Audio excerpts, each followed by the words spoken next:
నీకు నా మీద నమ్మకం కలగడానికి నన్నేం చేయమంటావో చెప్పు, చేస్తాను. నిజంగా చేస్తావా? చేస్తాను. అయితే నువ్వు వెళ్ళి జరిగిన దానికి ఆ మంగమ్మ గారికి లక్ష్మికి దండం పెట్టి క్షమాపణలు అడుగు.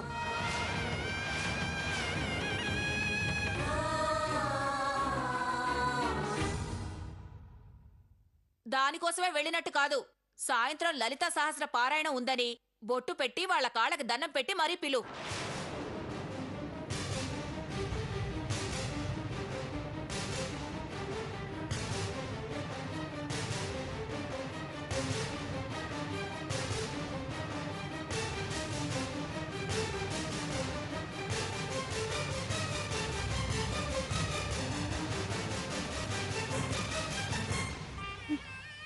సరేనమ్మా, వెళ్తాను. అమ్మా. ఏంటి? ఏం లేదు.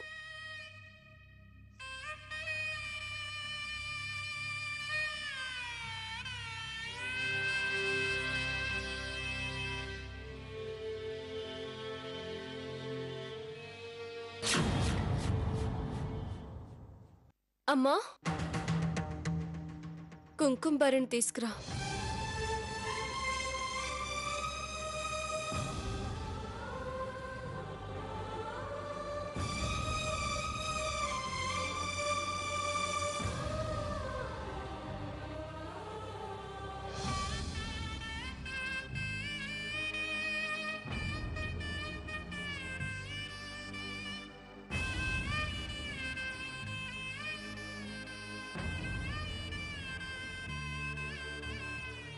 వెళ్ళగానే పెద్దావిడి కాళ్ళకి దండం పెట్టి క్షమాపణలు అడుగు.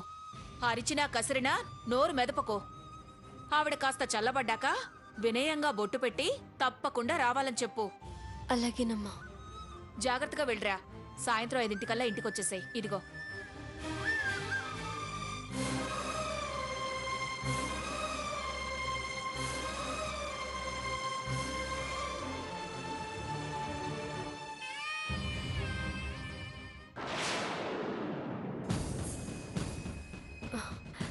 రండి. ఇప్పుడు ఈవిడెందుకు వచ్చినట్టు?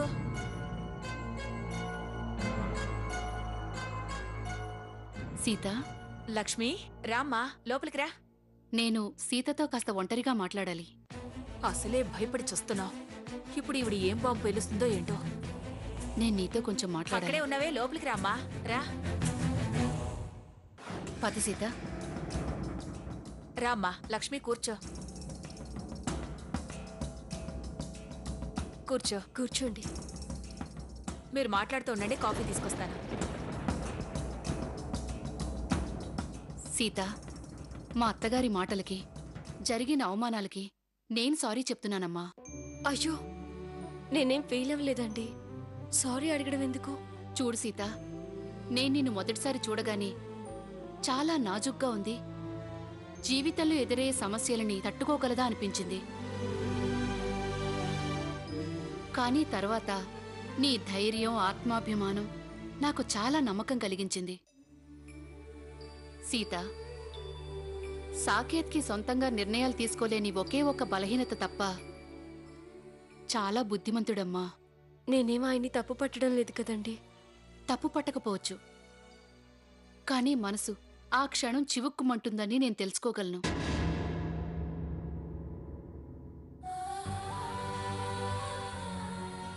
నాకు నువ్వు సాయం చేయాలమ్మా.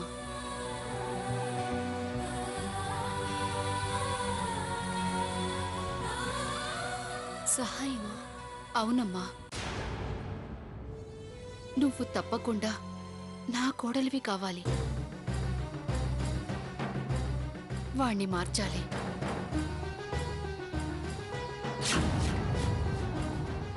మా కుటుంబాన్ని కూడా చక్కదిద్దాలి.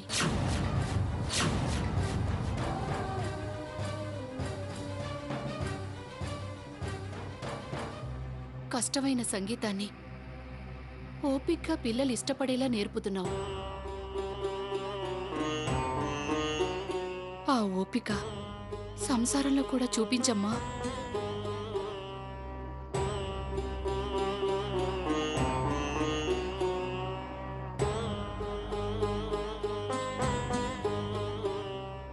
వస్తాను.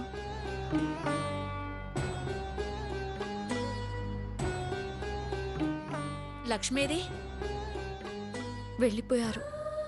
ఎందుకొచ్చింది, ఎందుకు వెళ్ళిపోయింది? నువ్వే నా కోడలిగా రావాలి అని వెళ్ళిపోయారు. అమ్మయ్యా, బతికించింది. సరే, ఇంటికి వెళ్ళి వాళ్ళని పిలిచి ఆఫీస్కెళ్ళి పెందలాడే ఇంటికి రా. మ్,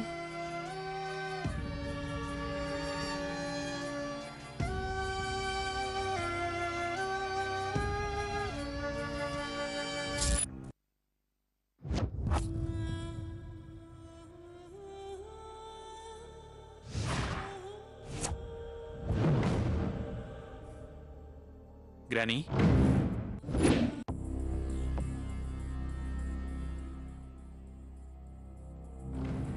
గ్రానీ, యాక్చువల్గా ఇవాళ న్యూ ప్రాజెక్ట్ గురించి బోర్డు మీటింగ్ ఉంది. కోట్లు పెట్టుబడి పెట్టి లాంచ్ చేయబోయేది. బట్ నాకు కోట్లు వ్యాపారాలు నీకన్నా ముఖ్యం కాదు. అందుకే అది క్యాన్సిల్ చేసేసి ఓన్లీ పర్సనల్ మీటింగ్ ఏర్పాటు చేశాను. ఎందుకో తెలుసా? నీకోసం, నిన్ను అవమానించిన వాళ్ళకి బుద్ధి చెప్పడం కోసం.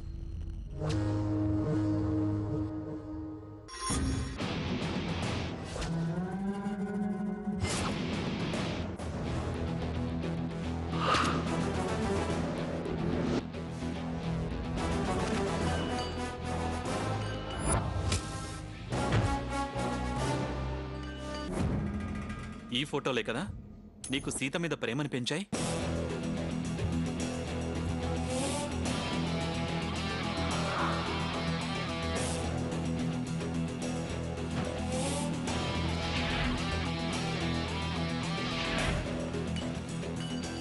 నాకిచ్చి పెళ్లి చేయాలని ఆలోచనని కలిగించాయి.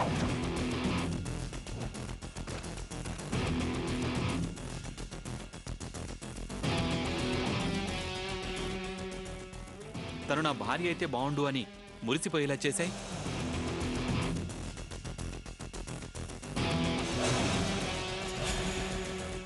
మనిషి అందంగా ఉండగానే సరిపోదు, బిహేవియర్ అస్సలు బాలేదు.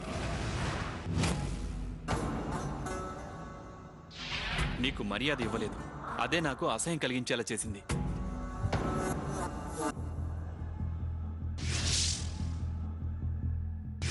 కోటికి లేనింట పుట్టిన పెద్ద మనసు చేసుకుని కోటీశ్వరాలింట్లో కోడలిగా చేసుకుంటున్నాను. ఆ మిగిలిపోయిన స్వీట్స్ అవి ఉన్నాయి కదా, కాసిన మీరు ఉంచుకొని మిగిలిన వాళ్ళకి ప్యాక్ చేసి ఇవ్వండి. ఈ ఫోటోలు చూస్తుంటే ఒళ్ళు మండిపోతోంది.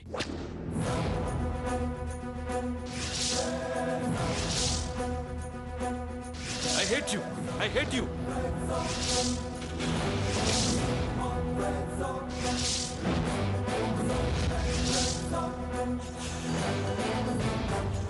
I hate you. I hate you.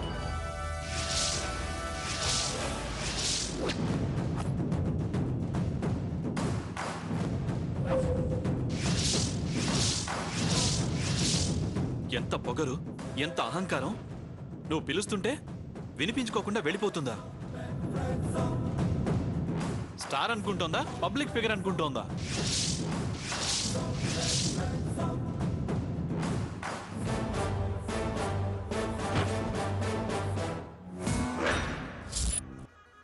Star అనుకుంటోందా, పబ్లిక్ ఫిగర్ అనుకుంటోందా?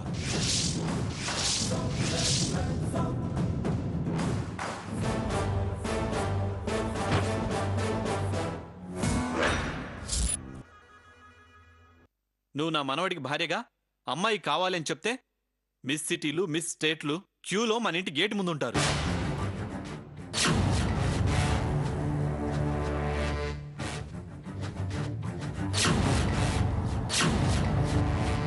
ఏదో నార్మల్ ఫ్యామిలీ పద్ధతిగా ఉంటుందనేగా నువ్వు ఇష్టపడింది. కానీ నిన్ను లెక్క చేయలేదు. మనమెందుకు దిగజారి ఎవరూ దొరకనట్టు సీతని ఎందుకు చేసుకోవాలి?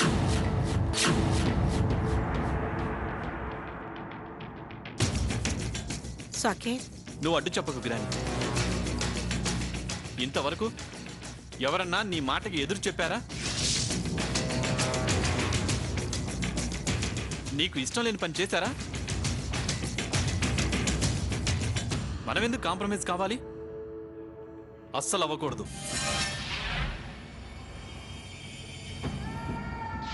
సాకేత్, నా మాట కాస్త వినరా. సీత మధ్యతరగతి పిల్ల.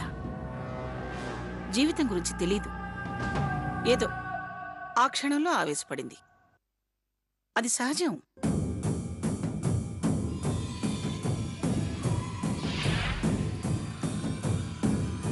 తను నా మాట కాదనొచ్చు, కాని నిన్ను నన్ను కాదనకూడదు.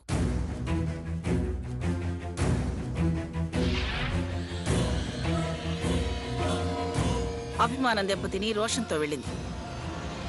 అదేం తప్పు కాదు కూడా. ఆత్మాభిమానం ఆడపిల్లకి ఇంకా అందాన్ని పెంచుతుందిరా.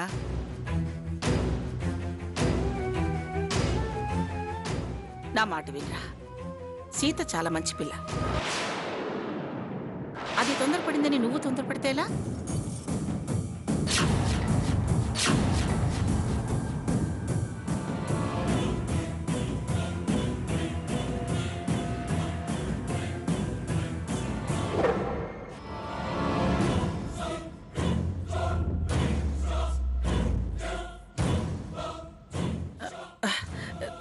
రామ్మ సీతారా, నీకు నిండా నూరేళ్ళు. నీ గురించే ఇప్పుడు మాట్లాడుకుంటున్నాం. రా.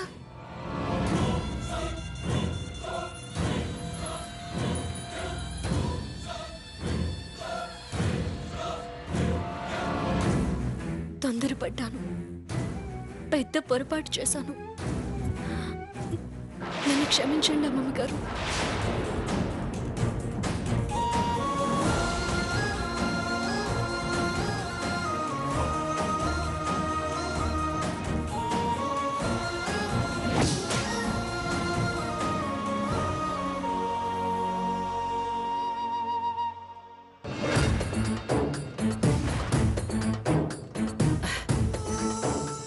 లేమ్మా.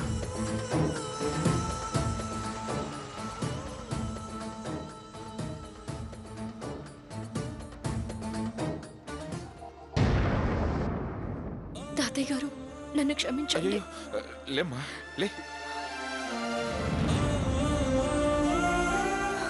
మామయ్య గారు, నన్ను క్షమించండి. లేమ్మా.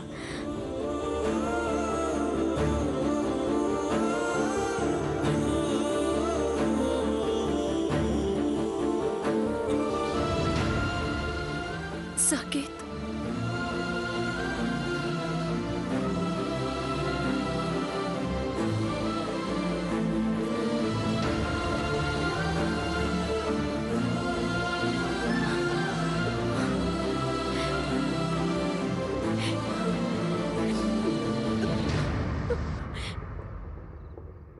సీత, భయపడకమ్మా. వాడికి నేను నచ్చ చెప్తాలే.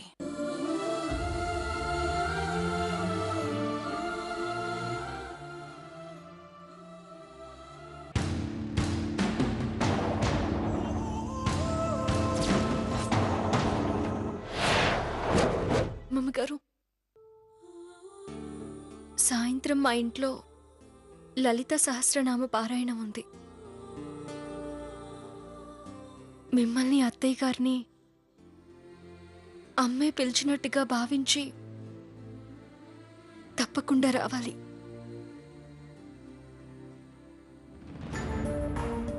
ఏమిటి సడన్ గా మీ అమ్మ పారాయణం పెట్టింది?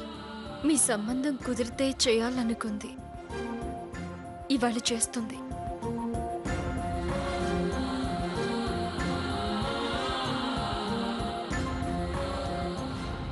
రాత్రి నువ్వు చేసిన పనికి సంబంధం చిట్లుతుందేమోనని భయపడుతుంది.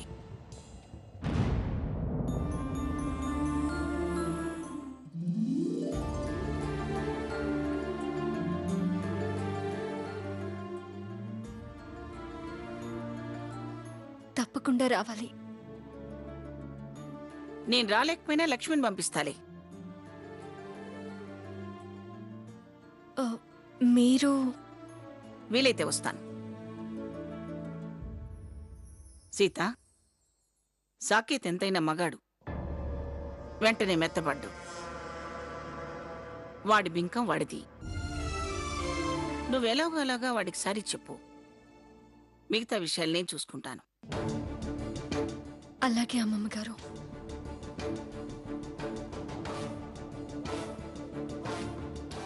మరి నేను బయలుదేరుతాను. ఉమ్, మంచిది. వస్తాను తాతయ్య. మంచిదమ్మా. వస్తాను. అలాగేనమ్మా. వెళ్ళొస్తాను. నా కోరిక తీర్చమ్మా. వాడికి సారీ చెప్పేయ్. వాడి చెయ్యి వదలొద్దమ్మా. నీ వాణ్ణి చేసుకో. వస్తానండి. హ్మ్.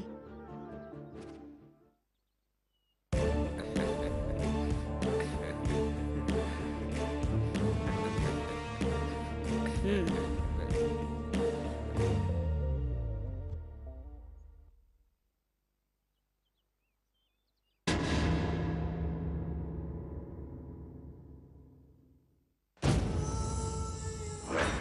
ఈ పెళ్లి జరుగుతుందా అత్తయ్య గారు అని దీర్ఘాలు తీశావు. చూడు ఎలా కాళ్ళ బేరానికి వచ్చిందో. దేవత పేరు చెప్పి నన్ను ప్రసన్నం చేసుకోవడానికి వచ్చింది. మధ్యతరగతి వాళ్ళకి ఆలోచనలుండొచ్చు, ఆచరించలేరు.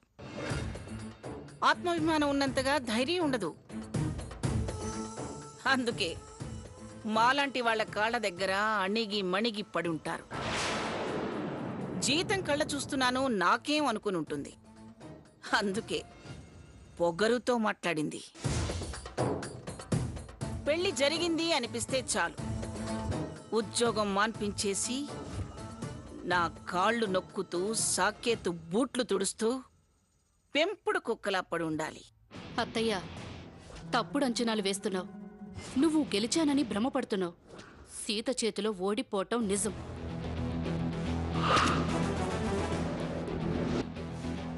నువ్వు వాళ్ళ కుటుంబ పరిస్థితి చూస్తున్నావు, కానీ సీత కళ్ళల్లో కోపం చూడలేకపోతున్నావు. సీత తలొంచింది నిన్ను తలదించుకునేలా చేయటానికే.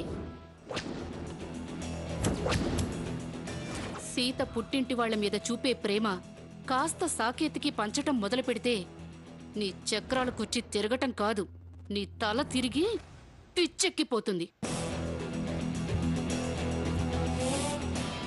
నీ మనవడు 100% సీత భర్తగా మారటం గ్యారంటీ.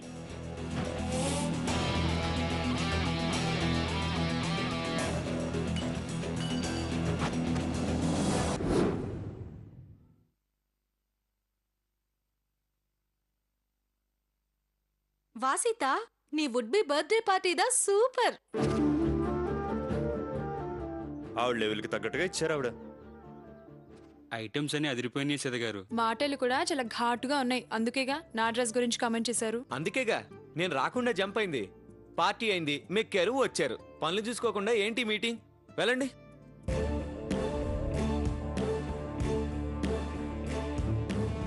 ఆగండి ఆగండి ఆగండి ఆగండి.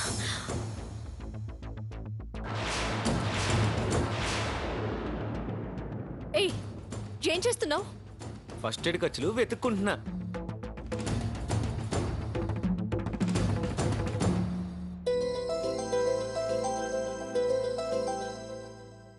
వావ్, కీ చైన్ బాగుందే. అది నీకు కాదు, తీసుకోవద్దు. ఎవరికైతేనే చాలా బాగుంది. మీ టేస్ట్ తెలుస్తుంది.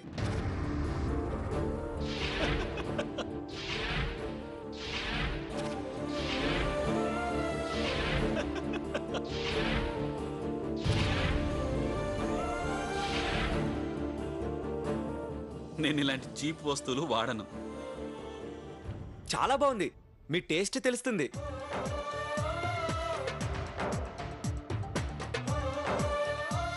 బాగుందే.